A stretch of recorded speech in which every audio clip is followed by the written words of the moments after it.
Père éternel, Dieu tout-puissant, Dieu d'Abraham, d'Isaac et d'Israël, je veux te rendre grâce, te dire merci pour ce culte d'action de grâce. Merci de ce que tu nous as convoqués en ce lieu ce matin. Car tu as une parole pour quelqu'un, tu as une promesse pour quelqu'un, tu as une bénédiction pour quelqu'un. Père, je veux maintenant disparaître afin que toi tu apparaisses. Je veux diminuer afin que toi tu croisses. Je veux ne pas être afin que toi tu sois. Saint-Esprit, viens et prends le contrôle. Que ce qui est humain disparaisse et que ce qui est divin apparaisse. Je prie que ta parole qui est esprit et vie touche nos cœurs, saisisse nos cœurs, afin que chacun comprenne le but de sa foi chrétienne. Père, nous voulons te confier le reste du temps. Gloire, honneur, élévation te reviennent. Toi qui es Dieu dans les cieux, qui règne sur la terre, pour des siècles et des siècles. C'est par Jésus-Christ, notre Seigneur, notre Sauveur, que j'ai prié. Et que quelqu'un dise 3 fois Amen, Amen, Amen, Amen. Alléluia. Aujourd'hui, la deuxième clé, c'est être dans l'alliance de son lieu de culte. Donc, du temple ou la maison de Dieu. Ce n'est pas être en alliance avec son lieu de culte, c'est être dans l'alliance. Pas pareil. Amen. Puisque tu as déjà une alliance avec Dieu, donc tu es dans l'alliance du lieu du culte, du Dieu avec qui tu es en alliance. Pour avoir une alliance personnelle avec Dieu, il faut confesser Jésus comme son Seigneur et son Sauveur personnel. C'est cette alliance-là qui vous donne le salut. Ça, c'est l'alliance salutaire. Écrivez ça. Amen. Genèse 28, versets 10 à 22. Jacob partit de Beer-Shéba et s'en alla à Charan. Il arriva dans un lieu où il passa la nuit, car le soleil était couché. Il y prit une pierre dont il fit son chevet. Il se coucha dans ce lieu-là. Il eut un songe. Et voici, une échelle était appuyée sur la terre et son sommet touchait au ciel. Et voici, les anges de Dieu montaient et descendaient par cette échelle. Et voici, l'Éternel se tenait au-dessus d'elle et il dit, « Je suis l'Éternel, le Dieu d'Abraham ton père et le Dieu d'Isaac. La terre sur laquelle tu es couché, je la donnerai à toi et à ta postérité. Ta postérité sera comme la poussière de la terre. Tu t'étendras à l'Occident et à l'Orient, au septentrion et au Midi, et toutes les familles de la terre seront bénies en toi et en ta postérité. Voici, je suis avec toi. Je te garderai partout où tu iras, et je te ramènerai dans ce pays, car je ne t'abandonnerai point, que je n'ai exécuté ce que je t'ai dit. » Jacob s'éveilla de son sommeil et il dit, « Certainement, l'Éternel est en ce lieu, et moi, je ne le savais pas. » Il eut peur et dit, « Que ce lieu est redoutable. C'est ici la maison de Dieu, c'est ici la porte des cieux. » Et Jacob se leva de bon matin, il prit la pierre dont il avait fait son chevet, il la dressa pour monument, et il versa de l'huile sur son sommet. Il donna à ce lieu le nom de Béthel, mais la ville s'appelait auparavant Luz. Jacob fit un vœu en disant, « Si Dieu est avec moi et me garde pendant ce voyage que je fais, s'il me donne du pain à manger et des habits pour me vêtir, et si je retourne en paix à la maison de mon père, alors l'Éternel sera mon Dieu. Cette pierre que j'ai dressée pour monument sera la maison de Dieu, et je te donnerai la dîme de tout ce que tu me donneras. » Que Dieu bénisse sa parole. Alléluia. Après que Isaac ait béni son fils Jacob, le frère de Jacob, qui est Ésaü, lui en a voulu parce que pour lui, son frère avait pris sa bénédiction puisqu'il était l'aîné, le fils aîné. Tout le monde connaît cette histoire. Et il y a même des pasteurs qui vont jusqu'à dire que Jacob était un usurpateur. Sauf que Jacob ne peut pas être un usurpateur parce que Jacob était le choix de Dieu. Dis Amen. Ce qui rend la bénédiction de Jacob légitime, c'est que Dieu, lorsque Rebecca était enceinte et qu'elle voyait qu'il y avait un combat dans son sein, elle va dans la présence de Dieu. Elle dit, je ne comprends pas. La Bible dit que ce sont les bénédictions de l'Éternel qui enrichissent, qu'elles ne sont suivies d'aucun chagrin. Mais je constate qu'il y a un chagrin dans mon sein. Et Dieu va lui révéler le secret qui était dans son sein. Pour dire que dans ton sein, il y a 2 nations. Mais moi, Dieu, mon choix se porte sur le plus jeune. D'accord? Donc ça veut dire qu'il y a une prédestination pour un. Jacob, à cause du fait qu'il était prédestiné à être le choix de Dieu, Dieu met dans son cœur de vendre les lentilles à son frère. Son frère vient le trouver, il veut manger son plat. En temps normal, ton frère il mange, il n'y a pas de problème. Il dit, si tu veux manger, vends-moi ton droit d'aînesse. Il lui dit, mais à quoi me servira mon droit d'aînesse puisque je vais mourir à la chasse. Donc, il rachète les droits d'aînesse d'Ésaü. En rachetant, qui devient l'aîné? C'est Jacob. Donc, ce n'est pas un usurpateur. Il a racheté légalement son droit d'aînesse. Ésaü n'était pas obligé de lui vendre ce droit d'aînesse. Donc, il rachète. Pourquoi? Parce que le choix de Dieu était sur lui. Tout à l'heure, je disais que lorsque Dieu veut te bénir, il met des choses que toi-même tu ne comprends pas dans ton cœur. Souvent, tu cherches à comprendre avant de faire. Or, tu dois faire d'abord et puis après, tu vas comprendre. Lui, il ne savait pas pourquoi il vendait son droit d'aînesse. Or, c'est Dieu qui a mis ça dans son cœur à cause de sa prédestination, à cause de sa destinée. Donc, il vend le droit d'aînesse et un jour, Dieu permet que Rebecca, qui est la mère des 2 enfants, entende que Isaac dit à Ésaü qui est son aîné, parce que ce qui s'est passé, Isaac n'était pas au courant, puisqu'il n'a pas demandé à Dieu. C'est Rebecca qui a demandé à Dieu. Et ce que Dieu lui a dit, elle a gardé ça dans son cœur. Elle n'a pas dit à Isaac. C'est pour ça que Isaac a eu l'impression que Jacob l'avait trompé. Sauf qu'il n'était pas au même niveau d'information. Est-ce que quelqu'un m'écoute? Donc, il dit à son fils, il dit, va me faire un mets que je mange afin que mon âme te bénisse. La question que tu dois te poser, pourquoi il ne le bénit pas directement? Parce qu'il ne le peut pas.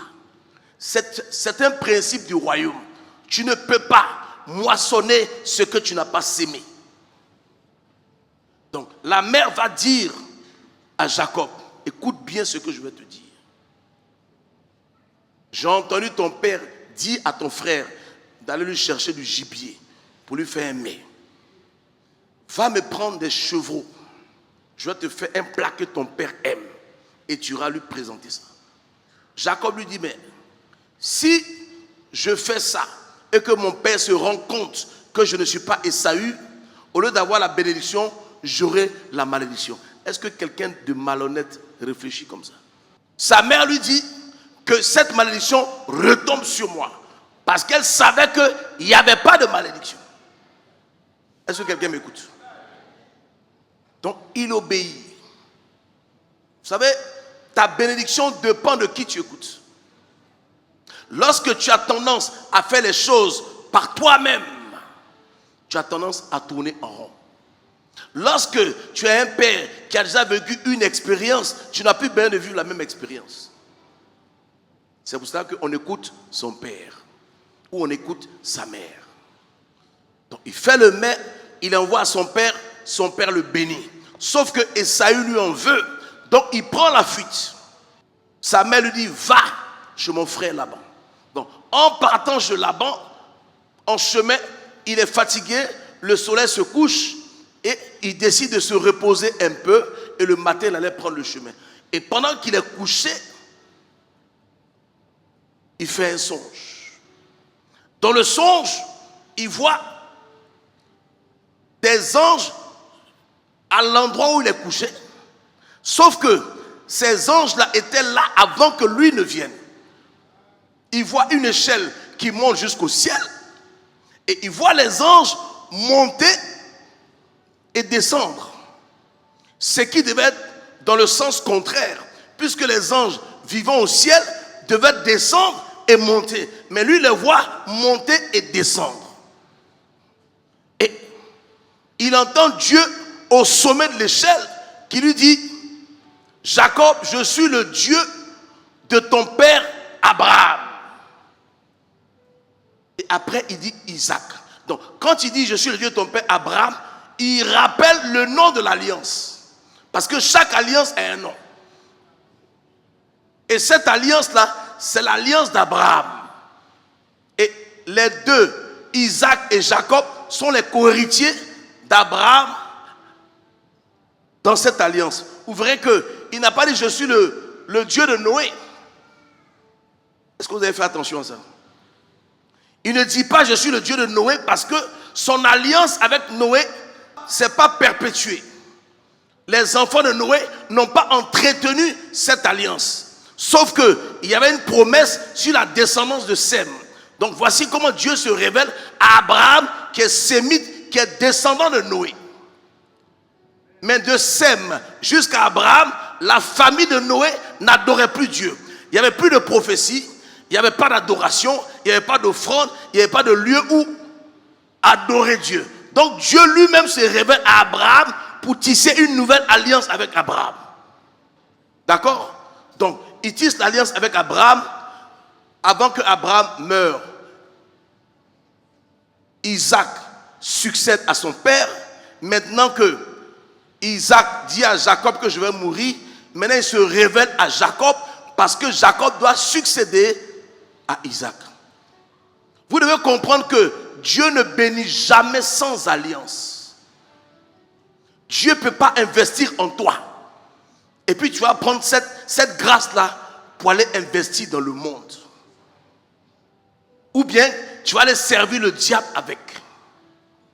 Même dans les entreprises, quand on investit en vous, là, avant de partir, il y a un préavis. N'est-ce pas? Donc, il se révèle à Jacob.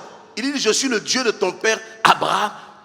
Le Dieu, il dit, la terre sur laquelle tu es couché là, je te la donnerai à toi et à ta postérité. Et il lui fait des promesses. Il dit, je te garderai, je te bénirai. Tu vas partir, mais tu vas revenir encore en ce lieu. Lorsque Jacob se réveille, il dit que ce lieu est redoutable. La Bible dit qu'il eut peur. La première des choses qui doit te caractériser dans la maison de Dieu, c'est que tu dois avoir peur. Parce que la façon dont tu te comportes dans la maison de Dieu, c'est comme ça que tu reçois ou que tu ne reçois pas. La façon dont tu vois ton lieu d'adoration, c'est de cette façon que ton lieu d'adoration te voit aussi. Est-ce que je parle à quelqu'un? La Bible dit que Jacob eut peur, pas à cause de la terre, mais à cause de ce qu'il a vu en songe. Il a compris que, il dit, oh, Dieu était là et je ne savais pas. Mais pourquoi Dieu était là avant qu'il vienne? Dieu ne peut pas être dans un endroit qui ne lui a pas été consacré. Est-ce que je parle à quelqu'un? Dieu ne peut pas venir dans un endroit où on ne l'a pas invité. Mais il constate que Dieu est là. Les anges de Dieu sont là. Avant qu'il arrive. Oh, c'était une simple terre. Il a pris une pierre et il s'est couché. Il en a fait son chevet. Et il se rend compte que Dieu est là. Et c'est la première fois que Dieu lui parlait. Il adorait le Dieu de son père, mais il ne connaissait pas le Dieu de son père. Jusqu'à ce que le Dieu de son père se révèle à lui. Il dit que ce lieu est redoutable. Il dit c'est la maison de Dieu. Ce n'était pas encore construit. Mais il a dit c'est la maison de Dieu. La porte des cieux. Donc vous devez comprendre que tu ne peux pas rencontrer Dieu hors de son territoire. Tu ne peux pas rencontrer Dieu hors de sa zone de confort. Tu ne peux pas rencontrer Dieu là où son nom n'est pas invoqué, là où on ne l'adore pas, là où on ne le reconnaît pas comme Dieu, là où on ne se prosterne pas devant lui. Dieu n'est pas un quémandeur. Il dit c'est la maison de Dieu, mais c'était une terre. Pourquoi il dit c'est la maison de Dieu? À cause du côté sacré de la présence de Dieu. En fait, qu'est-ce qui s'est passé? Ce qui s'est passé, c'est que Abraham était déjà passé là. Et Abraham avait bâti un autel à cet endroit. Donc, la pierre qu'il prend pour faire son chevet était les restes de l'autel qu'Abraham avait bâti.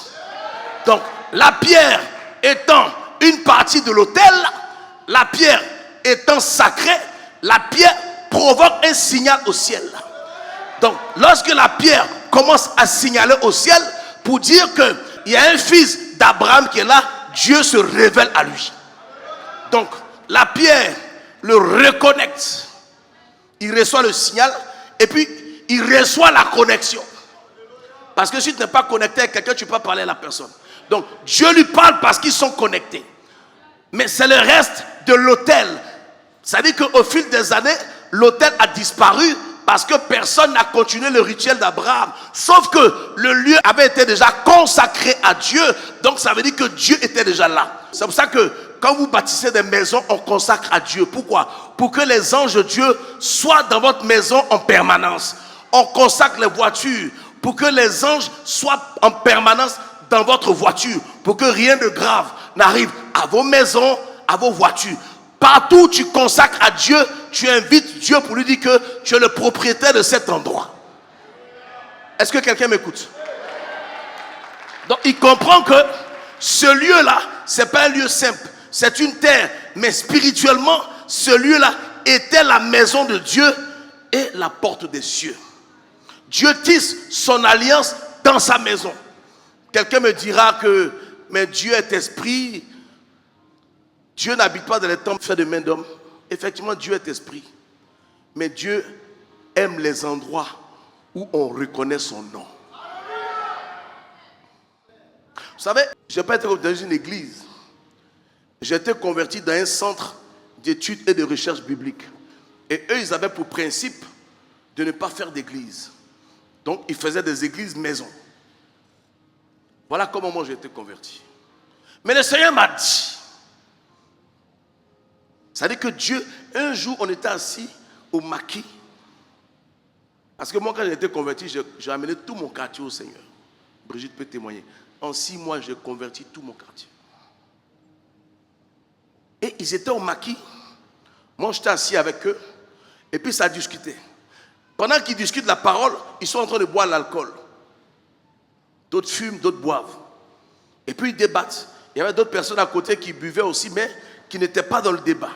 Et quand je sors pour aller aux toilettes, quelque chose me dit, regarde-les. Et puis la voix me dit, quelle est la différence entre eux et puis les autres? J'ai dit, mais la différence, c'est ta parole. Il dit, je ne suis pas qu'une parole écrite. Je suis une vie. Moi, on ne parle pas de moi, on me vit. C'est la première des choses qui m'a choqué. Maintenant, il va m'expliquer que les apôtres faisaient des églises dans les maisons parce qu'il y avait déjà l'église judaïque qui existait. Donc les chrétiens étaient considérés comme une secte. C'est écrit dans la Bible. Hein? Aujourd'hui, on est chrétiens là. Au départ, on était une secte. Pourquoi? Parce qu'on était sectaire. Tout ce qui est sectaire est une secte.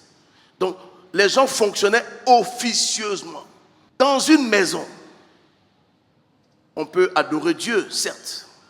Mais pendant que tu es au salon, on fait la cuisine, tu sens l'odeur de djumblé dans la cuisine, les enfants crient dans la chambre, on est obligé de les contenir, ça désacralise l'adoration. C'est pour cela que Dieu insiste qu'on lui bâtisse un lieu qui porte son nom. Le temple là, c'est 4 murs, mais qui symbolisent la présence de Dieu. Maintenant, l'église, c'est le corps du Christ. Je vous parle du temple. Il faut que vous compreniez qu'à cette époque, la loi n'existait pas. Que Dieu réclamait déjà sa maison. On va voir ça tout à l'heure. Il dit, c'est la maison de Dieu, c'est la porte des cieux. La Bible dit que Dieu fait des promesses à Jacob. Lorsque Jacob se réveille, n'ayant pas d'argent sur lui, il fait un vœu. Il dit, si Dieu me garde, Si Dieu me protège, s'il me donne à manger, s'il me donne des vêtements pour me vêtir, s'il me ramène sain et sauf dans la maison de mon Père, alors l'Éternel sera mon Dieu. Et cette pierre que j'ai pris pour monument, parce qu'il a versé l'huile sur la pierre, sera la maison de Dieu. Il était en train de prophétiser. Parce que lorsqu'il disait cela, David n'était pas là. Il dit, cet endroit sera la maison de Dieu. Et je t'apporterai la dîme de tout ce que tu me donneras dans la maison de Dieu. Donc, ça veut dire que dans la maison de Dieu, il y a un endroit où on reçoit la bénédiction de Dieu. C'est l'autel. Donc, l'autel avait été bâti par Abraham. Mais au fil du temps, l'autel a disparu. Mais la pierre là, c'était une partie de l'autel. Même si tout l'autel avait disparu, à cause du côté sacré de cet endroit, les anges de Dieu gardaient cet endroit. Ça veut dire que même si demain, après le culte, vous rentrez chez vous, même si l'église est vide, les anges de Dieu gardent cet endroit parce que ce lieu-là, on invoque le Dieu, l'Éternel des armées, le Dieu Père de notre Seigneur Jésus-Christ dans cet endroit. Donc, quand tu rentres ici, tu as un comportement à avoir. L'attitude désinvolte des chrétiens fait qu'ils ne sont pas exaucés dans le lieu de bénédiction. Souvent, on oublie où on est et on a des attitudes. Souvent, en plein culte, il y a des personnes qui sont sur Internet. Mais comment tu peux espérer recevoir quelque chose dans ces conditions-là? Même quand tu rencontres ton propre patron, il y a des attitudes que tu n'as pas. Ce n'est qu'un homme. Quand tu dois rencontrer le patron, quand tu dois rencontrer le président de la République, tu viens avant lui. Mais toi, tu viens après Dieu. Et tu es étonné que rien ne bouge. Ça dit qu'on ne se rend pas compte d'où on est. Or, tout part d'où on est. Mais Jacob venait de se rendre compte que c'était un lieu redoutable. Mais est-ce que toi, tu es conscient que ce lieu est redoutable? Jacob a eu peur. Est-ce que toi, tu as peur quand tu es dans la maison de Dieu? Un ange peut t'apparaître. Au lieu que tu sois béni, tu peux mourir. Chaque fois qu'un ange est apparu à quelqu'un, l'ange a rassuré la personne pour lui dire ne crains point. Parce qu'en temps normal, quand tu vois un ange, tu dois mourir. Il oint la pierre. Il dit c'est la maison de Dieu. Mais cette pierre qu'il a ointe, c'était la première pierre du temple que Salomon a bâti. Lorsque David a eu à cœur de construire la maison de Dieu, Dieu n'a jamais été aussi ému. Oh, Dieu n'a pas d'âme. L'émotion est dans la dimension de l'âme. Dieu n'a pas d'état d'âme parce qu'il n'a pas d'âme. Nous, on est corps, âme et esprit. L'âme, c'est l'esprit humain. C'est pour ça que l'âme est invisible, n'est-ce pas? Le Saint-Esprit est invisible. Dieu, il est esprit parce qu'il est notre Saint-Esprit. Mais il n'a pas d'âme parce qu'il n'est pas humain. Est-ce que quelqu'un me comprend? L'esprit humain, c'est l'âme. Donc l'esprit humain, c'est l'esprit de l'homme. C'est ça, l'âme. D'accord? Mais lorsque David lui dit que j'ai à cœur de te bâtir un temple, ça ne venait pas de David, ça venait de Jacob. Jacob a prophétisé. Il dit cette pierre sera la maison de Dieu. Et cet endroit qui était Bethel, on dit il appelait ce lieu Bethel. Sauf que Bethel existait avant que Jacob n'arrive dans ce lieu. Parce que Bethel signifie quoi? La maison de Dieu. Donc, il n'a fait que confirmer ce qui était déjà. Et je vais vous prouver cela. Genèse 13, versets 1 à 4. Abraham remonta d'Égypte vers le midi, lui, sa femme, et tout ce qui lui appartenait, et Lot avec lui. Abraham était très riche en troupeaux, en argent et en or. Il dirigea ses marches du midi jusqu'à Bethel. Arrête-toi là. Là, c'est Genèse 13. Le nom de Bethel est prononcé avant Genèse 28. Mais on constate que le lieu est appelé Luz. Pourquoi? Parce que lorsque Abraham a bâti l'autel, il a invoqué Dieu en ce lieu. Dès qu'il a invoqué Dieu, les anges de Dieu se sont installés. Mais il a fait ça dans le secret. les habitants de la ville ne savaient pas que le nom du lieu avait changé. Donc, ils ont continué à appeler l'endroit Luz. Mais quand Jacob arrive et qu'il voit la même chose, il rebaptise le lieu Bethel, qui signifie la maison de Dieu. Est-ce que je parle à quelqu'un? Donc, ce n'est pas Jacob qui a donné le nom. Le nom existait à partir d'Abraham. Continue. Il dirigea ses marches du midi jusqu'à Bethel, jusqu'au lieu où était sa tente, au commencement entre Bethel et Haï. Donc ça veut dire quoi? La tente, avant que Abraham n'aille en Égypte, il avait bâti une tente là. Et la tente était située entre Bethel et Haï. D'accord? Maintenant, pourquoi ce lieu est appelé Bethel? Parce que c'est le lieu où Abraham a bâti l'autel. Donc comme il a bâti l'autel à Bethel et que sa tente était à côté, donc sa tente était entre Bethel et Haï. Est-ce que vous comprenez? Donc ça veut dire que sa tente n'était pas loin du lieu où il avait bâti l'autel pour invoquer Dieu. Continue. Au lieu où était l'autel qu'il avait fait précédemment. Et là, Abraham invoqua le nom de l'Éternel. À cause du fait que Abraham a invoqué le nom de l'Éternel, il a invité Dieu à prendre place. Et c'est dans cet endroit-là que Jacob est venu se coucher. Et c'est pour ça qu'il constate que les anges ne descendent pas, mais ils montent parce qu'ils y étaient déjà avant que lui n'arrive. Mais pourquoi ils sont là? Parce que Abraham a invoqué Dieu à cet endroit. Et c'est cet endroit-là qui est devenu Jérusalem, la cité de la paix. Est-ce que quelqu'un comprend ce que je suis en train de dire? Et il dit que ce lieu est redoutable. C'est la maison de Dieu, c'est la porte des cieux. Vous devez comprendre que le ciel ne peut s'ouvrir que dans la maison de Dieu. Et pour qu'un lieu s'ouvre, il faille qu'il y ait une porte. Et pour que la porte s'ouvre, il faille qu'il y ait une clé. Est-ce que je parle à quelqu'un?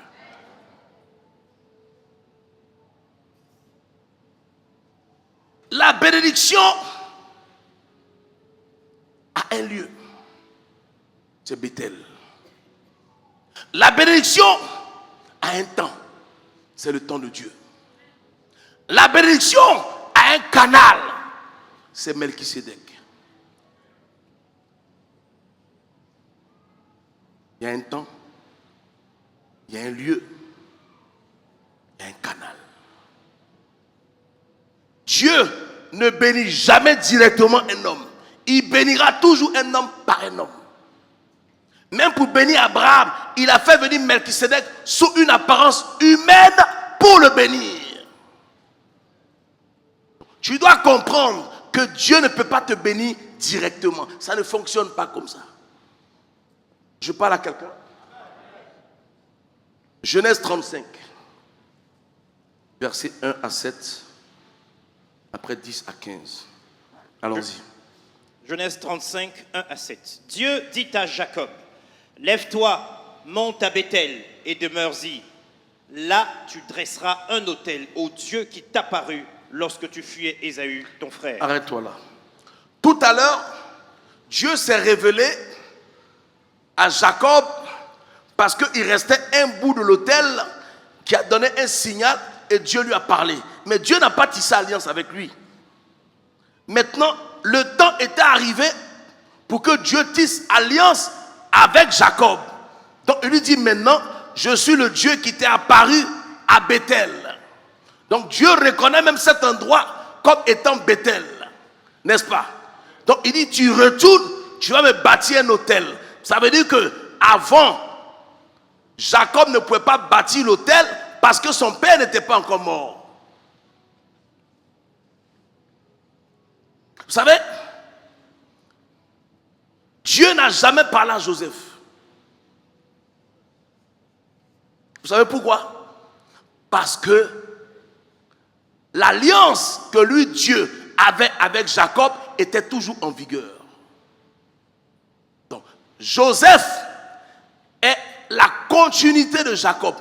Joseph est devenu ce que Jacob devait être. Est-ce que je parle à quelqu'un? à cause de l'âge de Jacob, Dieu a fait de Joseph la droite de Jacob.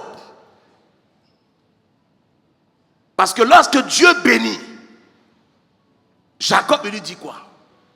Il dit, tes frères se prosterneront devant toi. Or, Jacob n'avait qu'un seul frère.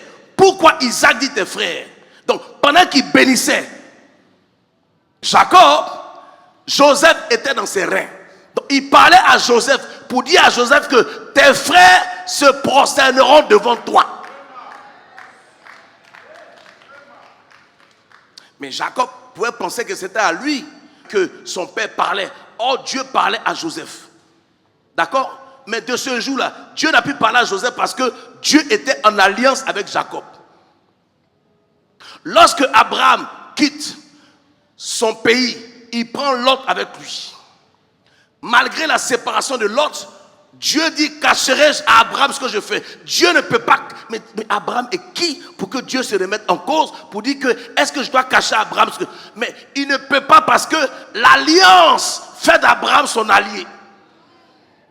Donc, il se sent obligé d'informer son allié de ce qu'il va faire à Sodome et Gomorrhe. Entre-temps, Abraham a son neveu à Sodome et Gomorrhe. Donc il dit, je vais détruire Sodome et Gomorrhe. Maintenant, Abraham, en tant qu'allié, va intercéder pour Lot. Alors que Dieu ne parle pas à Lot, la Bible dit que Lot a été trouvé juste. Mais pourquoi Dieu ne lui parle pas? Parce que Dieu ne le connaît pas, mais Dieu le reconnaît par l'alliance qu'il a avec Abraham. Est-ce que je parle à quelqu'un? Quand Jacob dit que j'ai été sauvé par le Dieu de mon père, c'est parce qu'il sait que Dieu ne le connaissait pas lui, mais Dieu connaissait son père Isaac. Est-ce que quelqu'un comprend ce que je suis en train de dire? Maintenant, il dit à Jacob, retourne, me bâtis un autel. Ça veut dire que maintenant, je vais tisser mon alliance avec toi. Avant ça, là, il y a eu des promesses, mais Dieu ne pouvait pas, parce qu'il était déjà en alliance avec Isaac. Vous allez constater que Isaac a béni Jacob, mais Abraham n'a pas béni Isaac. Vous avez remarqué ça? Mais pourquoi Abraham ne bénit pas Isaac? Parce que Isaac est la bénédiction matérielle d'Abraham. La Bible dit qu'il est l'enfant de la promesse. Donc ce que Dieu promet à Abraham se manifeste par la naissance d'Isaac. Ça veut dire que si Isaac ne naît pas, toutes les promesses là sont nulles et de nul effet. Parce que ce qui promet à Abraham, ce n'est pas la richesse. Abraham était déjà riche, c'est une postérité. Pendant que sa femme était stérile. Est-ce que je parle à quelqu'un? Maintenant, il devient le Dieu d'Abraham, d'Isaac et de Jacob. Continue. Verset 2. Jacob dit à sa maison et à tous ceux qui étaient avec lui, ôtez les dieux étrangers qui sont au milieu de vous. Purifiez-vous et changez de vêtements. Arrête-toi là. Lorsque Jacob est allé sur Laban, Laban n'adorait pas le Dieu de Jacob. Il ne connaissait pas le Dieu du père de Jacob. Donc, les filles de Laban adoraient le Dieu de leur père. C'est tes parents qui te présentent leur Dieu, n'est-ce pas?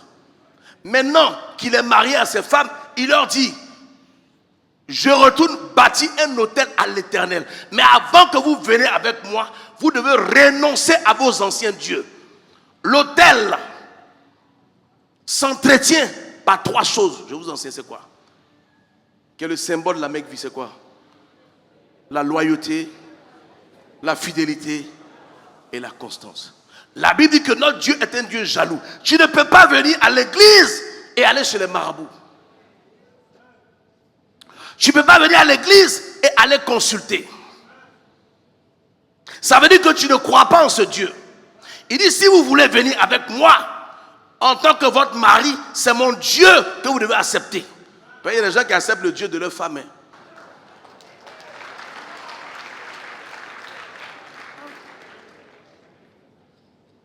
Donc, elles rendent leur gris-gris, leur fétiche, les boucles d'oreilles. Ça veut dire qu'elles viennent de renoncer au Dieu de leur père. Tu ne peux pas être chrétien et puis être dans des initiations au village. Tout ce qui est invisible est divin. Souvent dans ta famille, il y a des fêtes et puis on met des statuettes, et puis on donne à manger. Tu as déjà vu statuettes qui mangent? Tu ne peux pas être chrétien et puis être dans ces rituels-là, parce que tu ne feras que bloquer ta propre vie. Parce que quand tu es chrétien, tu donnes ta vie au Seigneur. La question que tu dois, est-ce que j'ai réellement donné ma vie au Seigneur? Est-ce que le Seigneur est une priorité pour moi? Dans la semaine là, qu'est-ce qui est plus important pour moi? Le Seigneur ou mon travail? Le Seigneur ou mes relations? Le Seigneur ou mes activités? Qu'est-ce qui vient avant? La Bible dit que celui qui honore Dieu, Dieu l'honore. Maintenant, pose-toi la question, est-ce celui qui n'honore pas Dieu?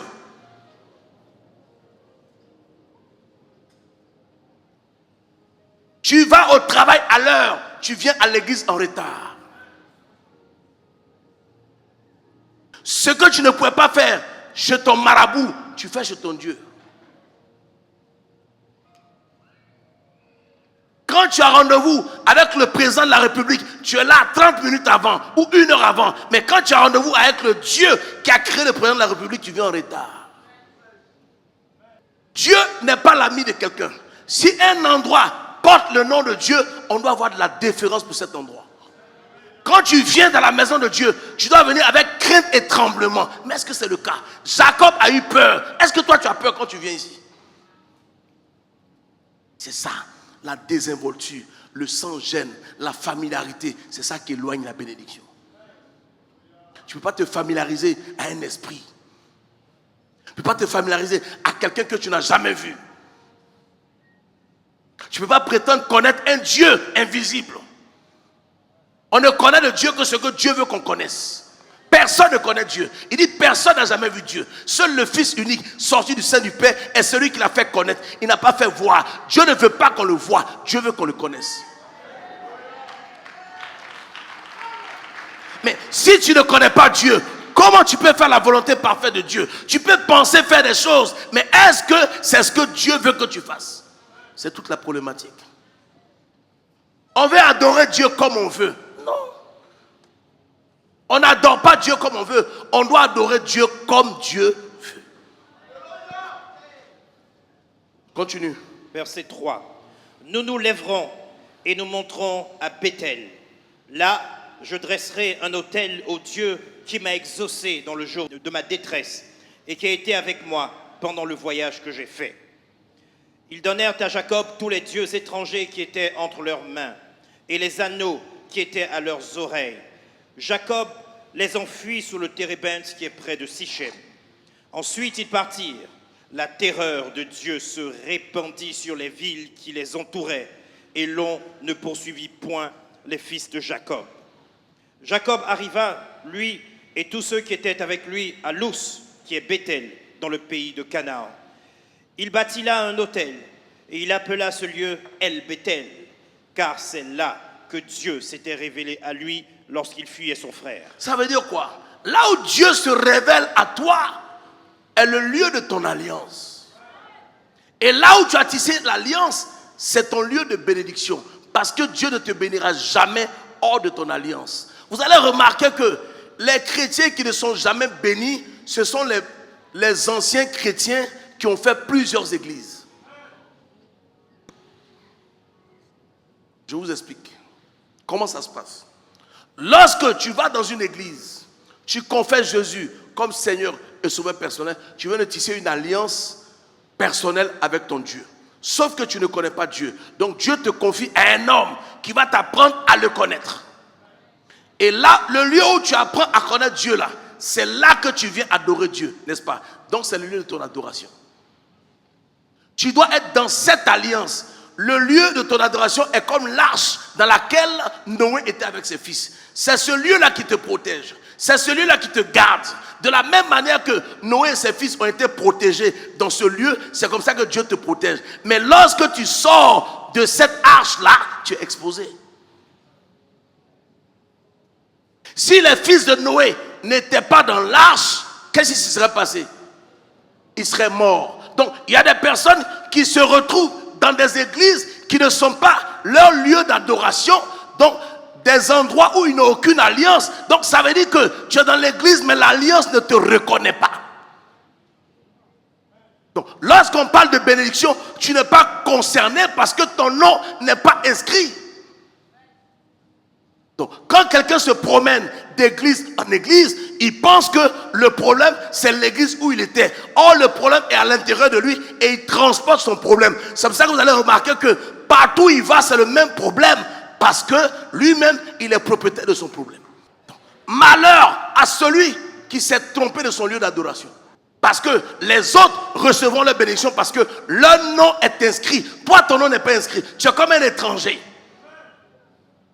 Oh, tu ne peux pas avoir deux alliances. Est-ce que je parle à quelqu'un? Donc, quelqu'un comme ça, il vient dans l'église, il était de l'autre côté, il est venu, et de l'autre côté, on était comme ça, nous, on était comme ça, il n'y a pas d'amour ici, ça va pas. Il n'est pas de l'église. Parce que quand tu viens dans une église, tu dois rentrer dans l'alliance de l'église. Écoute, vos noms sont écrits dans les cieux parce qu'une alliance vous a reconnu. Pourquoi le nom de tout le monde n'est pas écrit au ciel? Lorsque Dieu parle aux anges de cette église, il ne parle pas à l'église, il parle aux anges. Pourquoi? Parce que l'ange c'est un envoyé. Le chef de l'église, il est l'ange de l'église parce qu'il est responsable moral de l'église. Si l'église ne se comporte pas bien devant Dieu, c'est lui qui va rendre compte à Dieu. Pourquoi Moïse a été sanctionné pour les actes du peuple? Parce qu'il était l'ange de ce peuple. Le comportement de son peuple là, on lui a imputé cela. Si vous vous comportez mal, s'il y a un problème, on dira oh, c'est l'église de l'archevêque. On dira c'est le fils, on ne dira pas ton nom, on dira mon nom. Pourquoi? Parce que je suis l'ange que Dieu a établi. Donc ton comportement fait de toi un ambassadeur ou fait de toi quelqu'un qui détruit l'alliance dans laquelle il est. Donc quand quelqu'un vient dans une église, si tu veux que l'alliance te reconnaisse, tu dois tisser une alliance avec ton lieu de culte. Souvent les gens viennent à l'église, Dieu les bénit, tout marche pour eux, et puis un jour, il dit non, il n'y a plus d'amour, je ne me sens plus, Dieu m'a dit de partir. Mais la question que je veux poser à quelqu'un, pourquoi quand tu t'en vas là, tu ne laisses pas ce que tu as eu ici? Tu n'as pas eu ça dans la rue. C'est parce que tu es dans un endroit. C'est parce que tu es dans une alliance. C'est parce que le ciel s'est ouvert sur ta vie que tu as reçu. Maintenant, si tu t'en vas là, laisse ce que tu as reçu ici. Quand vous quittez le monde et que vous venez en Jésus-Christ, là, il y a une période qu'on appelle la période de transition. Tout devient dur dans votre vie. Vous savez pourquoi? Parce que le diable est en train de vous arracher ce qui lui appartenait. Légalement, ça lui appartient. Parce qu'on l'avait reçu sans Dieu. Si tu avais un don spirituel avant de connaître le Seigneur et que tu es dans le Seigneur, ce don spirituel-là, ce n'est pas pour le Seigneur. Parce que tu l'as reçu avant de confesser. Tu dois le détruire, ça ne vient pas de Dieu. Ce n'est pas parce que ton don est un don de divination qu'il vient de Dieu. Tu ne peux pas recevoir quelque chose de Dieu avant d'avoir confessé. C'est-à-dire avant de tisser une alliance avec lui. Voilà comment des gens se font avoir. Souvent, vous suivez des hommes de Dieu qui ont leur don depuis qu'ils sont petits. Mais depuis qu'il est petit, il ne peut pas être chrétien avant de confesser. Est-ce que quelqu'un comprend ce que je suis en train de dire? Le lieu de ton adoration doit reconnaître ta voix. Ah oui. Quand tu viens et que tu cries, les anges doivent reconnaître ta voix parce que ton nom est inscrit. Le lieu de ton adoration doit reconnaître ton odeur. Parce que la Bible dit que les esprits ont des odeurs. Souvent, tu as un chien à la maison, et puis dès que tu gares la voiture, le chien commence à aboyer. Pourquoi? Parce qu'il a senti ton odeur. Mais vous savez que l'odeur est spirituelle. Puisqu'on ne la voit pas, on la sent. Tout ce qu'on ne voit pas est esprit. Avec quelle odeur tu rentres dans l'église? Un parfum de bonne odeur ou un parfum de mauvaise odeur? Autour de toi là, qu'est-ce qui se répand? Les bonnes nouvelles ou les mauvaises nouvelles? Qu'est-ce qui se répand? La calomnie, la jalousie ou l'amour? Tu es ton propre sorcier. En fonction de ce que tu penses et en fonction de ce qui sort de ta bouche, tu peux prélever tes offrandes, faire ta dîme. Si ton cœur n'est pas pur, si ton cœur n'est pas sincère, tu ne seras jamais exaucé. Parce qu'avec Dieu, ce n'est pas l'apparence, c'est le cœur.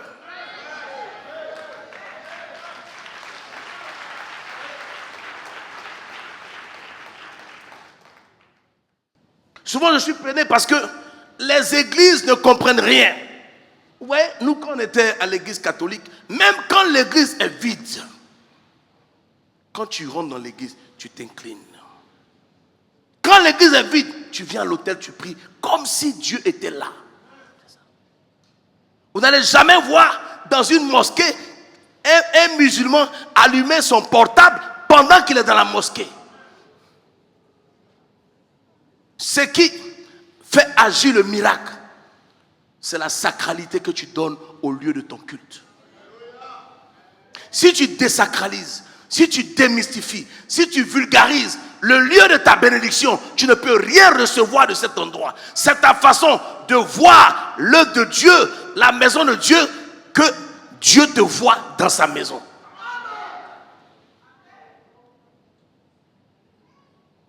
Comment tu vois la maison de Dieu? Avec quel regard? Jacob a dit que ce lieu est redoutable. La Bible dit qu'il eut peur. Mais toi, tu rentres ici, tu n'as pas peur. Souvent, les gens qui font les travaux dans l'église, ils parlent au cellulaire en plein culte. Voilà pourquoi ta vie est comme la vie des chaises. Comment tu vois ton lieu d'adoration? Comment tu prouves ta loyauté, ta fidélité, ta constance au lieu de ton adoration? Dieu ne sera jamais comme toi tu veux.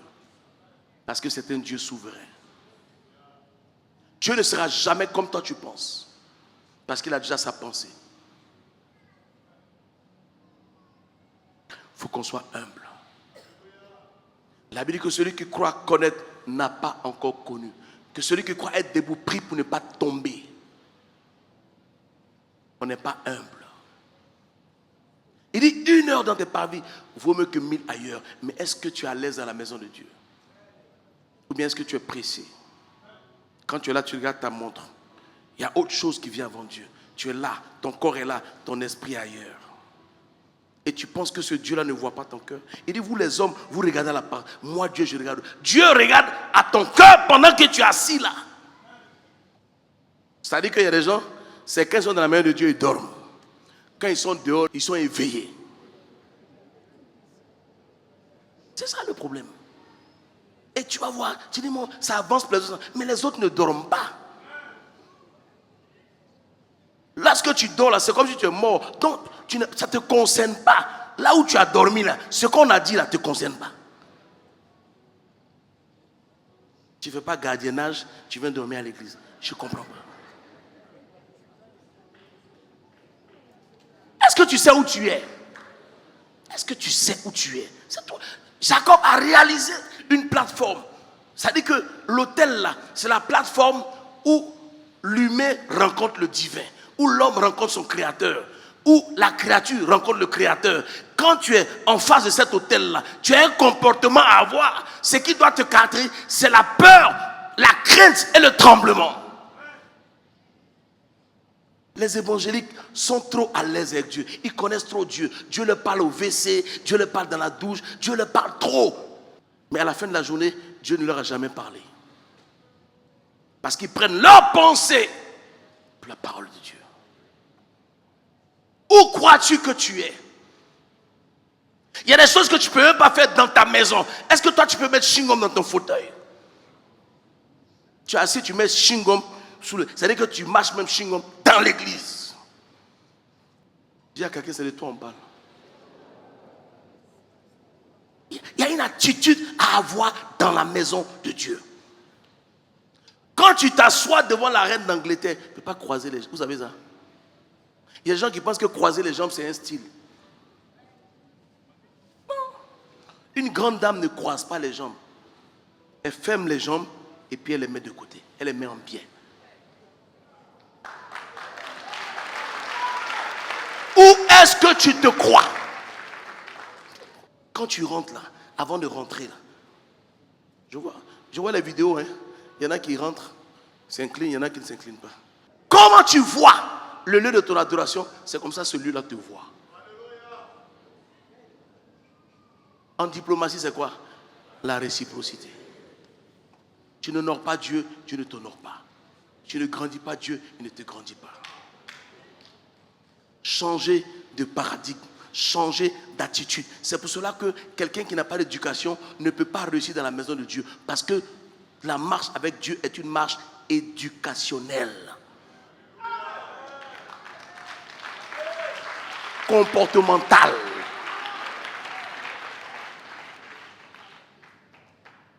Beaucoup de gens croient servir Dieu. Ils ne servent pas Dieu. Dieu se sert d'eux. Ce n'est pas parce que quelqu'un a appelé serviteur de Dieu qui sert Dieu. Parce que pourquoi il dit à la fin, il dit, certains viendront, il leur dira, arrière de moi, je vous... Ils vont dire, n'avons-nous pas fait des miracles? Donc, malgré le fait qu'il a fait des miracles, Dieu lui dit, arrière de moi. Pourquoi? Parce qu'il ne servait pas Dieu, il se servait. Quand un homme de Dieu n'a pas peur de toucher à un feu étranger, si tu le suis, là où il va, c'est là-bas que tu iras. Quand tu viens dans une église, tu dois checker celui qui a la tête. Tu dois dire, Seigneur, vérifie, est-ce que c'est un vrai homme de Dieu? Si ce n'est pas un vrai homme de Dieu, dévoile-le. Je t'autorise quand tu viens ici faire cette prière, parce que c'est ta vie qui est en jeu. La sincérité n'est pas une garantie de vérité. Je peux être séduisant, je peux être beau parleur, et puis je peux te mentir sincèrement. Tu ne dois pas croire à ce que je dis de façon simple. Tu dois interroger Dieu. Seigneur, montre-moi qui il est. Parce que, vous savez, quand tu nais de tes parents, tu ne choisis pas tes parents biologiques, mais tu choisis tes parents spirituels.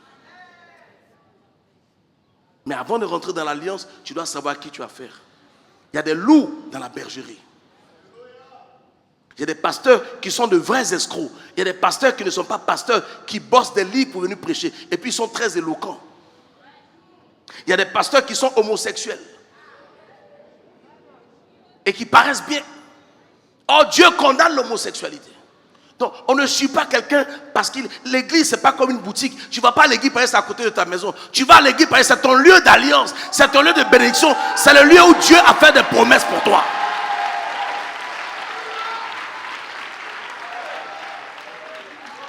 Tu ne peux pas appartenir à une église et puis aller à un programme comme tu veux. Beaucoup de gens ne savent pas ça. Si tu vas et que tu préviens ton guide spirituel, oh papa, on m'a invité dans tel endroit, tu as la bénédiction de ton guide spirituel. Quand tu arrives là, s'il y a une bénédiction, tu vas recevoir. Mais si tu vas en cachette, alors que tu appartiens à un autre troupeau, c'est ça le problème. Regardez, il peut avoir 2, 3 bergers dans le troupeau, mais les brebis ne se trompent pas de berger. Tu ne peux pas aller quelque part. Écoutez, c'est Isaac qui a accepté que Jacob aille dans ce lieu. C'est pour ça que Dieu l'a béni en chemin.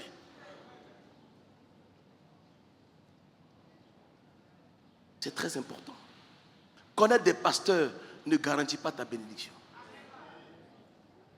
C'est pour cela que lorsqu'un pasteur a une révélation sur toi, il vient voir l'homme de Dieu. Il donne la révélation. L'homme de Dieu t'appelle. Il prie pour toi. Et puis il te dit, fais une offrande. C'est comme ça que ça fonctionne.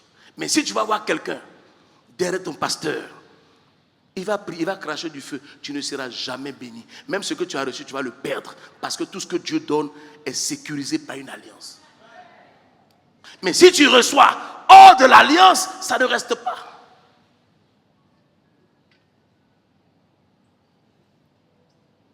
Vous comprenez pourquoi ça tarde? Tu es dans une église, tu fréquentes 3 églises en même temps. Mais si tu pries pour quelque chose et que Dieu fait le miracle, à quelle alliance tu vas témoigner? Ça s'appelle la prostitution spirituelle. Et remarquez, les personnes qui vont partout là, leur vie ne bouge pas. Il n'y a pas un seul. Il n'y a pas un seul. Je vous dis, il n'y a pas un seul qui va avec tous les pasteurs qui est béni. Il n'y a pas. Si vous le trouvez, amenez-le-moi. C'est un principe du royaume. Ce qui caractérise l'alliance, c'est la fidélité, la constance, la loyauté. Si tu n'es pas fidèle à ton fétiche, il ne fonctionne pas. Est-ce que je parle à quelqu'un? Ta façon de voir ton lieu de bénédiction doit changer. Vas-y, 10 à 15 rapidement. Dieu lui dit, ton nom est Jacob, tu ne seras plus appelé Jacob, mais ton nom sera Israël. Mais il lui dit ton nom est Jacob. Et puis il dit tu ne seras plus appelé Jacob. Ça veut dire que Jacob est l'accomplissement des promesses que Dieu a faites à Abraham. Ça veut dire que Abraham tisse l'alliance avec Dieu. Isaac est la promesse de l'alliance. Et Jacob est l'accomplissement. Donc il dit que je te bénirai toi et ta postérité. Donc il est en train de lui dire que je ne te bénirai pas toi seul. Mais pendant que je suis en train de te parler là, il y a une nation qui est dans ton sein.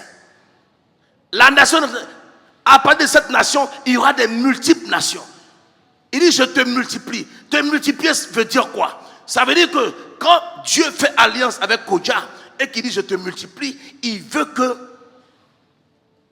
Hermine ressemble à Kodja. Lui ressemble à... Donc je ferai de toi plusieurs Kodja. C'est pour cela que lorsque tu nais, on te donne le nom de ton père. Il est en train de te multiplier. Il multiplie les Kodja qui portent son nom. Est-ce que je parle à quelqu'un?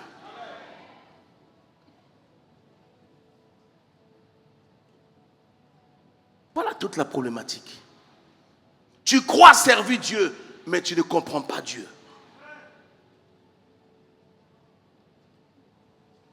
Même s'il n'y a personne, les anges de Dieu sont là. Donc fais attention à ta façon de te comporter. Fais attention, même ce que tu dis à ton voisin, les anges entendent. Est-ce que tu disais ça? Quand tu penses mal de ta soeur qui vient faire l'offrande, Dieu voit l'état de ton cœur. Est-ce que tu sais ça? Quand tu parles mal de quelqu'un que tu ne connais pas, Dieu entend ce que tu dis. Est-ce que tu sais ça? Voilà pourquoi ta vie est bloquée. Parce que tu peux cracher même du feu. Si ton cœur n'est pas pur, tu ne verras pas Dieu. Continue. Tu ne seras plus appelé Jacob, mais ton nom sera Israël, et il lui donna le nom d'Israël. Dieu lui dit, je suis le Dieu Tout-Puissant. Mais je constate que le nom d'Isaac n'a pas changé. Le nom d'Abraham change. Le nom d'Isaac ne change pas. Et le nom de Jacob change. Il y a un problème. Il dit, tu ne seras plus appelé Abraham, mais tu seras appelé Abraham. Parce que tu es le père d'une multitude. Mais Isaac, il ne change pas le nom. Parce que Isaac est né avec sa bénédiction. Il ne peut pas bénir Isaac. Isaac est sa bénédiction. Maintenant, Isaac ne doit pas mourir sans transmettre. Vous voyez, la même manière qu'en sorcellerie, on transmet avant de mourir. C'est ce que Isaac a fait. Et puis, il a dit, donne-moi un mets. Vous avez remarqué que Jacob lui-même n'a jamais connu la famine. Vous savez pourquoi? Parce que ce qu'il a offert, c'était de la nourriture. Même quand il y a le désert, quand il arrive, l'eau tombe. Donc, quand Joseph arrive en Égypte, en fait, c'est Jacob qui est en Égypte. C'est pour cela que quand il revient, la Bible dit que Pharaon était le fils spirituel de Joseph. Quand il fait venir son père, il l'installe à Goshen. Il dit, voici mon pouvoir. C'est-à-dire, mon fétiche là, tu me respectes. Voici le Dangoro. Voilà. La bénédiction, c'est comme un arbre. Les branches, ce sont les fils. Les feuilles, ce sont les petits-enfants. Les fruits, c'est la moisson. Le tronc, c'est le Père. La racine, c'est Dieu.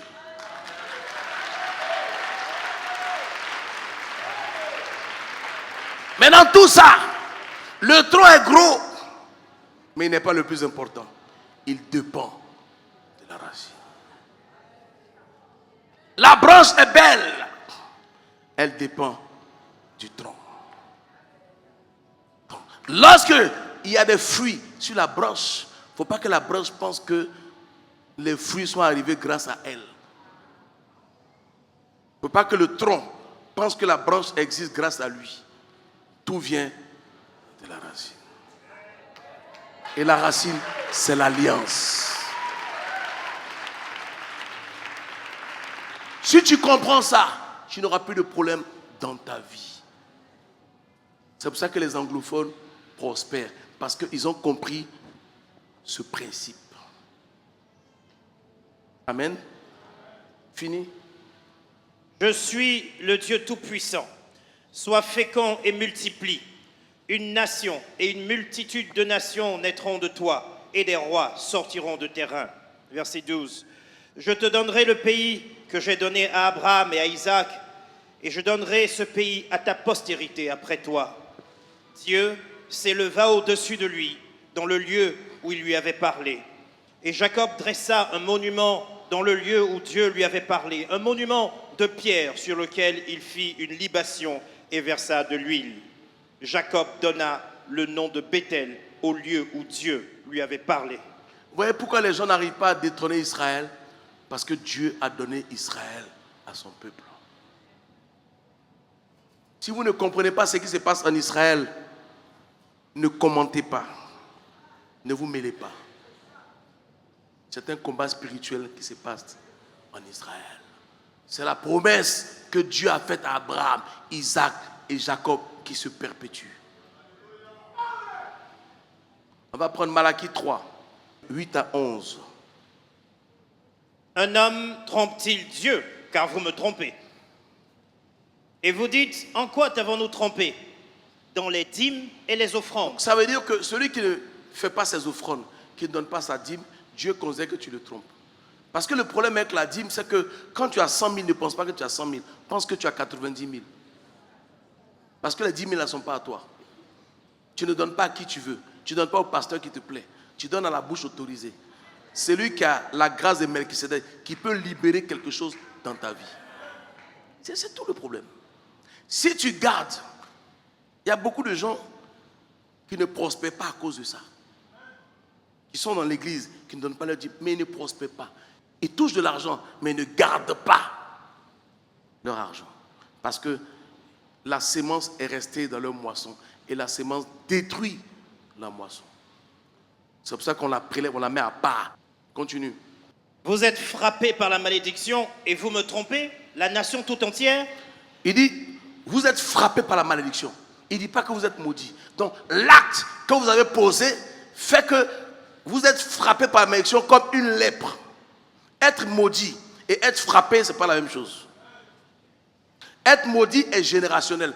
La Bible dit que la malédiction est 3 à 4 générations. Mais à cause de l'acte qu'on n'avait pas posé, vous êtes frappés. Pourquoi? Continue. Apportez à la maison du trésor toutes les dîmes, afin qu'il y ait de la nourriture dans ma maison.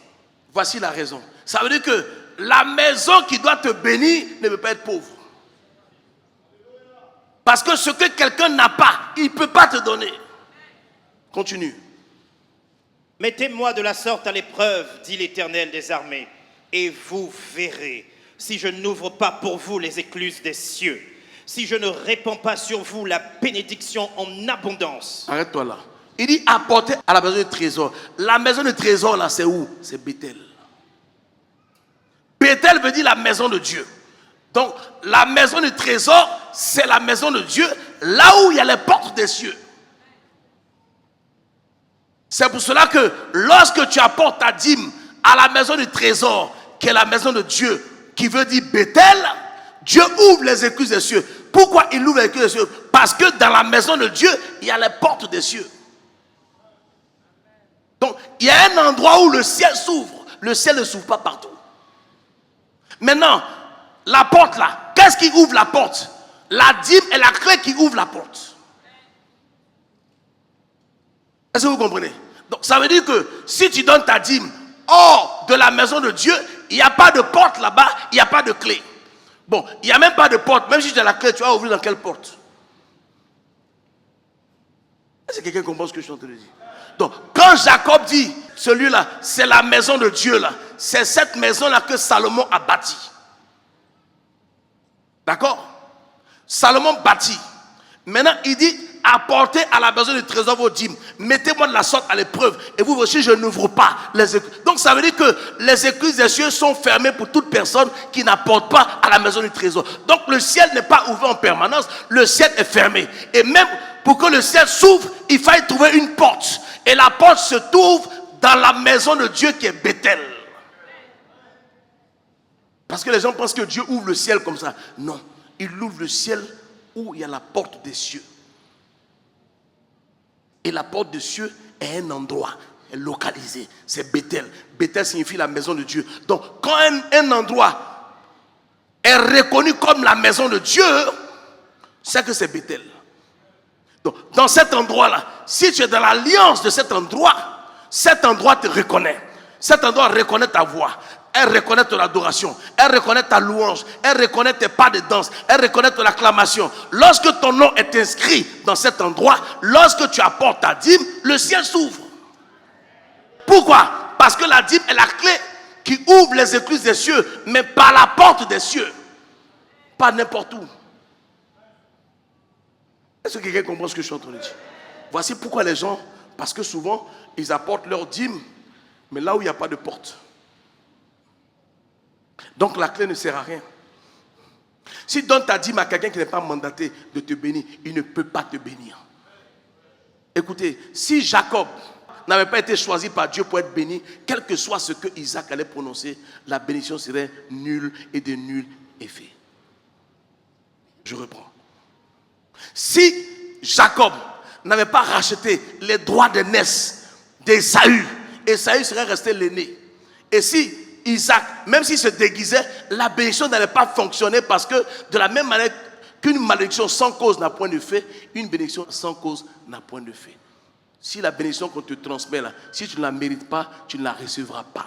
Si la malédiction qu'on prononce sur toi, si tu ne la mérites pas, tu ne la recevras pas. Il y a des principes dans le royaume. Voici pourquoi les gens tournent en rond. Parce que le problème est à l'intérieur d'eux. Le problème, c'est leur caractère. Le caractère, c'est comme la barbe. Quand tu rases, ça pousse. Donc, tu es obligé de raser tous les jours. Ton caractère, tu dois te revoir tous les jours. Mais si tu laisses, ça pousse. Est-ce que je parle à quelqu'un? Tu ne peux pas être transformé si tu ne veux pas être transformé. Tu ne peux pas aider un junkie qui ne veut pas arrêter la drogue. C'est une décision unilatérale que chacun doit prendre. À partir d'aujourd'hui, ma façon de voir mon lieu de culte doit changer. Ma position. Écoutez, je vous ai dit qu'une grâce que les musulmans ont que nous on n'a pas, c'est qu'ils se prosternent. Dieu aime ceux qui se prosternent. C'est pour ça que le chrétien doit se coucher. Là où les autres se prosternent, toi tu dois te coucher. Est-ce que je parle à quelqu'un? Ils se prosternent. Leur tête touche le sol à cause de Dieu. Toi, tu es là, tu es désinvolte. Tu es trop spirituel, quoi. Tu as arrêté. Tu me fais rire. Mais tu n'as rien compris. Dieu aime les adorateurs. Tu ne peux pas adorer Dieu et puis être comme une règle. Un adorateur se courbe. Un adorateur se prosterne. Un adorateur se met à genoux. Un adorateur se couche. Toi, tu es qui? Tu n'es qu'une vapeur qui va s'évaporer. Tu pars, tu dis moi. Il dit si je vis, ce n'est plus moi qui vis, c'est Christ. Ton moi doit disparaître. Tu dois dire Christ. Parce que Christ est en toi. Est-ce que tu vis Christ? Est-ce que tu ressembles à Christ? Parce qu'un chrétien est un petit Christ. C'est la multiplication de Christ. Tu fais de toi un chrétien. Mais si Christ est en toi, pourquoi tu n'as pas la nature de Christ? Ton cœur est dur. Comme le cœur de Nabal. Il dit apportez à la maison du trésor toutes les dîmes, sans exception. Dis à toi, sans exception. C'est le principe. Maintenant, si tu veux, n'apporte pas. C'est toi qui vois. Et tu vas expérimenter. Vous devez comprendre que l'offrande sacrificielle, les prémices tissent une alliance avec Dieu. Il faut noter ça. L'offrande sacrificielle, les prémices tissent une alliance avec Dieu. Mais ce n'est pas une alliance salutaire. C'est une alliance de bénédiction, de prospérité et de protection. Il dit, je menacerai celui qui dévore. Lorsque Laban a voulu tuer Jacob, la Bible dit que Dieu est apparu à Laban. Laban est un incirconcis. Dieu ne parle pas aux incirconcis, mais Dieu parle à Laban. Pourquoi? À cause de son alliance. Parce que Dieu, dans les clauses de l'alliance, il doit protéger Jacob. Il se révèle à Laban. Il dit, garde-toi de parler à Jacob en bien ou en mal. Quand il a vu Jacob, il a changé de langage parce que Dieu lui a parlé. Donc, la dîme renouvelle l'alliance avec Dieu. Les prémices, l'offrande sacrificielle tisse l'alliance avec Dieu. La dîme renouvelle l'alliance avec Dieu. Et les offrandes font quoi? Arrosent l'alliance, entretiennent l'alliance. Donc, si tu ne donnes pas ta dîme dans un endroit, c'est que tu ne reconnais pas le Dieu de cette alliance. Parce que si tu ne renouvelles pas ton alliance, tu rends ton alliance caduque. Vrai ou faux? C'est-à-dire que tu remets l'alliance en cause. Or, l'alliance est un contrat entre deux personnes. Chaque fois que tu renouvelles ton alliance, tu es en train de dire que tu es toujours mon Dieu. Mais quand tu arrêtes, c'est que ce n'est plus ton Dieu. Or, dans cette alliance-là, il y a une protection. Il te protège contre la mort prématurée, les accidents mortels. Il te protège contre le dévoreur. Il dit, je menacerai celui qui dévore. Il a menacé là-bas. Maintenant, si tu ne prends pas la dîme, quelle protection tu as pour que Dieu menace celui qui veut te dévorer? Oui, la dîme, c'est comme les impôts. De toute façon, les impôts sont inspirés de la dîme. Lorsque vous ne payez pas vos impôts et que ça s'accumule, qu'est-ce qui se passe? On fait quoi? On saisit vos biens. Donc, quand tu ne prenais pas ta dîme et que ça s'accumule, Dieu saisit. Parce que c'est lui qui donne la sémence au semeur. Donc, vous voyez, la pauvreté n'est pas numérique, elle n'est pas physique. La pauvreté est mentale. Quand quelqu'un est spirituellement pauvre, il calcule si c'est qui peut le rendre grand. Ça veut dire qu'il calcule, Dieu te donne 100%. Il dit, redonne-moi 10% afin que je te redonne 100%. Toi, tu prends les 100%, tu gardes, et puis tu attends de Dieu. Mais ça n'a pas de sens. 10%. Quand vous êtes associés entre amis, là, vous pouvez faire 50-50, ça ne fait pas mal. Mais 10% donné à Dieu, tu calcules. Mais regarde ta vie. Si tu dois donner 10% et que tu donnes 5%, tu n'as pas donné ta dîme. Tu as volé Dieu. Et mon fils Jules, tiens-toi debout. Lui, il est venu, il ne comprenait pas la dîme, je lui ai expliqué. Il a commencé, quand il n'avait même pas de voiture. Quand il a commencé à prélever ça, ce n'est pas le montant de la dîme, c'est la fidélité de l'acte. C'est tout. Ce n'est pas la quantité. La fidélité de l'acte. Il n'a pas de voiture. Il a 5 voitures. Il vient d'arriver. Il a 5 voitures. Ce n'est pas de la magie. C'est pour cela que Dieu, il ne peut pas bénir tout le monde.